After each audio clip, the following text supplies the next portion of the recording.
BA, BCom, BSc, MA, MCom करें विश्व की सबसे बड़ी यूनिवर्सिटी इग्नू से। सॉल्व असाइनमेंट्स और गाइड बुक्स प्राप्त करें। संपर्क करें Mahakal computers, DAV PG college के पास, पंच मंदिरा मोड़ से दाहिने, सिवान।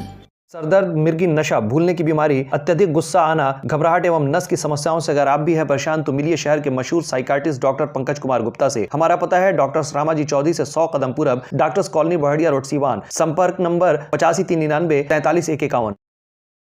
नमस्कार, न्यूज इंडिया तक देख रहे हैं आप। आपको बता दें इस वक्त की सबसे बड़ी खबर, कई सारे लोग हैं जो लगातार इस उम्मीद में थे कि आखिर बिहार में कौन सी दल कितने सीटों पर चुनाव लड़ेगी, और खास करके सबकी निगाहें सीवान पर टिकी हुई थी कि सीवान का जो सीट है वो बीजेपी के खाते में जाएगा या फिर जदयू के खाते में जाएगा या फिर लोजपा के खाते में जाएगा।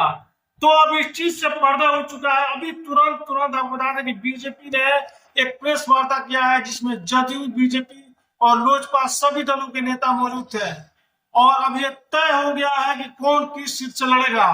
तो आपको बताएंगे कि सीवान से कौन लड़ेगा, किस दल के लोग यहाँ से लड़ेंगे। लेकिन उससे पहले आपको बता दें कि बिहार में जो फार्मूला तैयार हुआ एनडीए का, उसमें 17 सीटों पर बीजेपी चुनाव लड़ेगी, 16 सीटों पर जदयू चुनाव लड़ेगी और 5 सीट जो है लोजपा के खाते में गया है, और हिंदुस्तानी आवाम मोर्चा और उपेंद्र कुशवाहा के खाते में एक सीट गया है। यानी 40 सीटों का बंटवारा एनडीए के द्वारा कर लिया गया है। और ये सबसे बड़ी खबर हम आपको दे रहे हैं, यानी बिहार में बीजेपी जो है अब बड़े भाई की भूमिका निभाएगी। यानी सबसे बड़ी दल 17 सीटों पर बीजेपी को चुनाव लड़ने का मौका मिला है, और वही जदयू को 16 सीटों पर चुनाव लड़ने का मौका मिला है। लोजपा, चिराग पासवान लगातार ये कह रहे थे कि 8 सीटों की मांग उनके द्वारा हो रही थी, लेकिन 5 सीटों पर सहमति बन गई है, और चिराग पासवान भी पूरी तरह से एनडीए खेमे में नजर आएंगे। लेकिन सबसे बड़ी बात यह है कि चिराग पासवान के जो चाचा है पशुपतिनाथ पारस, उनको एनडीए से अलग कर दिया गया है। यानी एनडीए में उनको एक भी सीट नहीं दी गई है। अब हम बात कर लेते हैं सीवान लोकसभा से। तो कई सारे लोग लगातार ये कयास लगा रहे थे कि सीवान लोकसभा जो टिकट है यहाँ से वो ओम प्रकाश यादव को जा सकता है, इस तरह की बातें चल रही थी।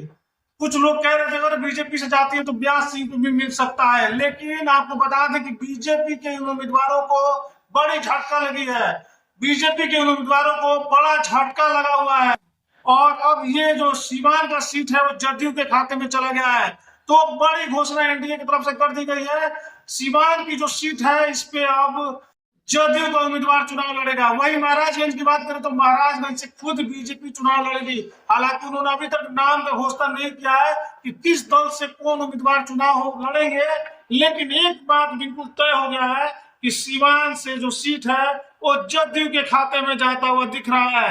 अब देखना दिलचस्प होगा कि जदयू के खाते में जा रहा है तो ये टिकट कविता सिंह को जाएगा या फिर कोई नया चेहरा जदयू से आएगा।